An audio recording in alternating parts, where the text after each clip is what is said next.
अस्सलाम वालेकुम, कैसे हैं आप सब लोग? उम्मीद करता हूँ आप सब लोग खैरियत से होंगे। आज मैं आप लोगों के लिए एक इन्फॉर्मेटिव वीडियो लेके आया हूँ। ये वीडियो है रियल एस्टेट के बारे में। जैसा कि आप सब लोग जानते हैं कि पिछले कोई 8 से 10 सालों से रियल एस्टेट बिज़नेस सबसे ज़्यादा बूस्ट वाला बिज़नेस है पाकिस्तान के अंदर। और इसी तरह मेरा ताल्लुक बहावलपुर से है, तो मैं बहावलपुर के बारे में आपको बताऊँगा कि बहावलपुर के अंदर रियल एस्टेट का बिज़नेस पिछले 8-10 सालों से बेहतरीन कर रहा है।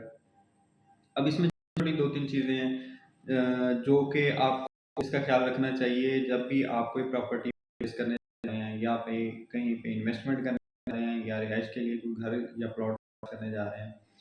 तो कुछ चीज़ें हैं जिनका आपको ख्याल रखना चाहिए, वो मैं आपसे आज डिस्कस करूँगा। सबसे पहले तो आप जब भी इरादा करते हैं कि जी मैंने कोई प्लॉट लेना है, घर बनाने के लिए लेना है या इन्वेस्टमेंट के लिए लेना है, तो जिस दिन ये बात सोच रहे होते हैं तो मेरे ख्याल में आप पिछले 5 साल पहले सोच लिया था कि मैं कोई प्लॉट ले लूँ, इन्वेस्टमेंट कर लूँ।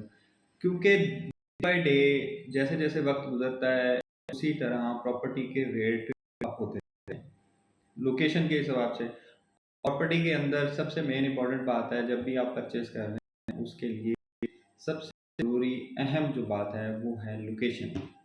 कि आप किस लोकेशन के ऊपर वो प्रॉपर्टी परचेज़ करने जा रहे हैं, प्लॉट परचेज़ करने जा रहे हैं। तो लोकेशन के बाद दूसरी चीज़ जो आती है वो आप ये देखते हैं कि आप सोसाइटी ले रहे हैं, तो वहाँ पर जो सोसाइटी है उसका ओनर कौन है? आया कि वो सोसाइटी टीएमए से यहाँ पे सिटी गवर्नमेंट अप्रूव हो चुकी है कि नहीं हुई? और उसके साथ-साथ आप जो फ़ाइल ले रहे हैं, क्योंकि यहाँ पे ज़्यादातर प्रॉपर्टी का जो काम है वो इंस्टॉलमेंट पे रहता है कि कोई भी सोसाइटी बनती है वो 3-4 साल 5 साल के इंस्टॉलमेंट के टाइम पीरियड पे आपको प्लॉट देते हैं। तो वो जो आप प्लॉट खरीदने जा रहे हैं, उसकी जो फाइल खरीदने जा रहे हैं, उस फाइल की आप अच्छे से तस्दीक कर लें। पहली बात मैंने बताई कि आप ये चेक कर लेंगे कि वो सोसाइटी डीएमए से अप्रूव हो चुकी है कि नहीं हुई। और दूसरे नंबर पे वो जो आपको फाइल दी जा रही है, आया मौके पे वो प्लॉट मौजूद है या नहीं है। मौके पे आपका विज़िट करना, प्लॉट देखना बहुत ज़रूरी है। और तीसरे नंबर पे आपको जो फाइल दी जा रही है, आया कि उसके अंदर प्लॉट नंबर मेंशन किया गया है कि नहीं किया गया। कब्ज़ा देने का टाइम आपको क्या उसमें मेंशन किया गया है। और इसके अलावा जब आपने पहले जो मैं बता चुका हूँ कि डेवलपर का देखना है आपने कि उस सोसाइटी का ओनर कौन है। उसके बारे में लाज़मी आपने वेरिफ़िकेशन करनी है कि वो डेवलपर कहाँ से है, उसकी रिहाइश कहाँ पर है। आया वो जैसे अगर आप बहावलपुर में परचेज़ कर रहे हैं तो वो डेवलपर बहावलपुर से ही है, मुस्तनिद डेवलपर है कि नहीं है, उसने पहले कितने प्रोजेक्ट बनाए हैं, कितने प्रोजेक्ट बना के वो डिलीवर कर चुका है कामयाबी के अंदर, ये सब चीज़ें आपको मद्देनज़र रखने की ज़रूरत है। और उसके अलावा आप ये देखेंगे कि प्रॉपर्टी जो आप परचेज़ कर रहे हैं, उसकी मौके पे वैल्यू है क्या? और जिस जगह पे आप परचेज़ कर रहे हैं, वहाँ पे आपने ये वेरिफ़िकेशन करनी है कि उससे पहले, उससे साल 2 साल पहले वहाँ पर क्या रेट चल रहा था, आज वहाँ पे क्या रेट चल रहा है और आने वाले वक़्त में, साल में, 2 साल में वहाँ पर कहाँ तक उसका रेट जाएगा। इन सब चीज़ों को नज़र रखना बहुत ज़रूरी है। और अगली जो अहम बात है वो ये है कि आपने ये देखना होता है कि आप जो प्रॉपर्टी परचेज़ कर रहे हैं, वो आप रिहाइश के लिए कर रहे हैं या इन्वेस्टमेंट के लिए कर रहे हैं। अगर तो आप रिहाइश के लिए कर रहे हैं वहाँ पर, तो आपके लिए जो चीज़ें मैटर करती हैं कि जी उसकी लोकेशन कहाँ पे वो लोकेटेड है, उससे हॉस्पिटल का रास्ता कितनी दूर है, उससे स्कूल कॉलेजेस कितनी दूर हैं, मार्केट कितनी दूर है, ये सब चीज़ें देखते हैं आप। और अगर आप इन्वेस्टमेंट के लिए ले रहे हैं, और इन्वेस्टमेंट के लिए सबसे ज़्यादा चीज़ ज़रूरी है, वही चीज़ मैटर करती है कि वो लोकेशन कैसी है। कि ऐसी लोकेशन पे हो कि अगले आने वाले 6 महीने, 8 महीने, साल में उसका प्राइस इंक्रीज़ होगा वहाँ पर या नहीं होगा। क्योंकि बाद लोग ऐसे होते हैं कि जो प्रॉपर्टी परचेज़ करते हैं, वो कहते हैं जी हमारी जी 6 महीने में बिक जाए और हमें 10 लाख का प्रॉफ़िट हो जाए, साल में बिक जाए हमें 20 लाख का प्रॉफ़िट हो जाए। ऐसा नहीं होता। प्रॉपर्टी के अंदर जब भी आप परचेज़ करेंगे ना, आपको सब्र तहम्मुल का मुज़ाहरा करना पड़ता है कि एक चीज़ आपने ली और लेके रख दी।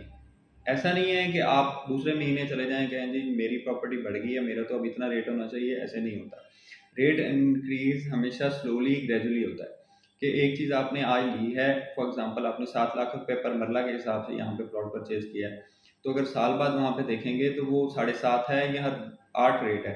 वो डिपेंड किस चीज़ पे करता है कि जिस सोसाइटी में आपने प्लॉट लिया है वहाँ के डेवलपर ने उसको डेवलप किया है कि नहीं किया। अगर तो उसकी डेवलपमेंट साथ साथ चल रही है, उसमें बिजली भी आ गई, रोड्स भी बन गई, उसके अंदर सीवरेज भी डल गई, उसके अंदर मस्जिद भी बन गई, तो फिर उसका रेट उसी तरह इंक्रीज करेगा। अगर आपने साल पहले प्रॉपर्टी ली थी और साल बाद वहाँ पर रोड्स तक नहीं बनी, वहाँ पर सीवरेज नहीं डली, तो उसका रेट तो कभी भी इंक्रीज नहीं होगा। वही होगा कि आप इंस्टॉलमेंट भरते रहेंगे, फिर आपको 4 से 5 साल जो भी उसका डेवलपमेंट टाइम पीरियड है उसको पूरा होने में आपको इंतज़ार करना पड़ेगा। तो ये चीज़ें हैं कि आप जब भी प्रॉपर्टी में इन्वेस्ट करने का सोचते हैं, तो एक तो आपको उसमें जल्दी इन्वेस्ट करना चाहिए कि जैसे ही कोई प्रॉपर्टी, कोई सोसाइटी, हाउसिंग स्कीम कोई लॉन्च होने जा रही है, तो आप उसमें फ़ौरन जाकर इन्वेस्टमेंट करें इनिशियल स्टेजेस पे। क्योंकि जब भी साल 1.5 साल गुजरने के बाद वहाँ पे आप इन्वेस्टमेंट करते हैं तो वो आपके रिहाइश के अतबार से तो ठीक रहती है, लेकिन इन्वेस्टमेंट कि आप उसमें से प्रॉफिट गेन करना चाहते हैं, उस हिसाब से मेरे ख्याल में नहीं, बेस्ट नहीं रहती। सूटेबल चीज़ ये है कि जब भी कोई सोसाइटी स्टार्ट हो रही है उसके अंदर तभी आप इन्वेस्ट करें और एक प्लॉट करें। आप अपने जेब के हिसाब से देखें, आप एक प्लॉट कर सकते हैं, 2 प्लॉट, क्योंकि आपने वहाँ पे डाउन पेमेंट पे करनी होती है 20% या 25%, वो पे करके आप वहाँ पे प्रॉपर्टी परचेज कर सकते हैं। बाकी इंस्टॉलमेंट का टाइम पीरियड होता है मुख्तलिफ किस्म का, किसी का मंथली होता है, किसी का 6 मंथ होता है और आफ्टर 3 मंथ भी होता है किसी का। तो इन चीज़ों को आप मद्देनज़र रखें लाजमी कि आपने जब भी इन्वेस्टमेंट करनी है, बेस्ट सबसे पहले देखना है कि सोसाइटी कौन सी है, लोकेशन कौन सी है, उसका ऑनर कौन सा है, उसका टीएमए से अप्रूवल हो चुका है कि नहीं हुआ, और उसके जो डेवलपर हैं वो ऐसे हैं, उन्होंने जो पहले प्रोजेक्ट डिलीवर किए हैं वो कितने टाइम में डिलीवर किए हैं। तो इन्वेस्टमेंट के लिहाज से आपको ये चीज़ें मद्देनज़र रखनी पड़ती हैं और दूसरा आपको सब्र करना पड़ता है।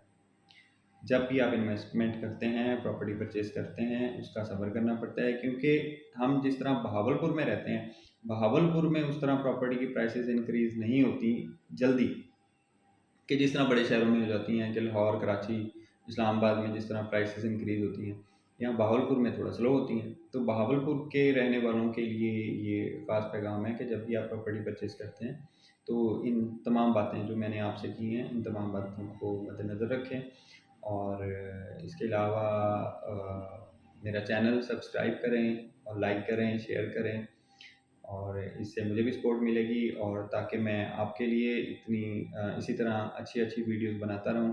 और आप लोगों के कोई सवाल होंगे तो वो कमेंट में आप कर सकते हैं और इसी तरह वीडियो के साथ मैं उनके आंसर्स करता रहूँगा।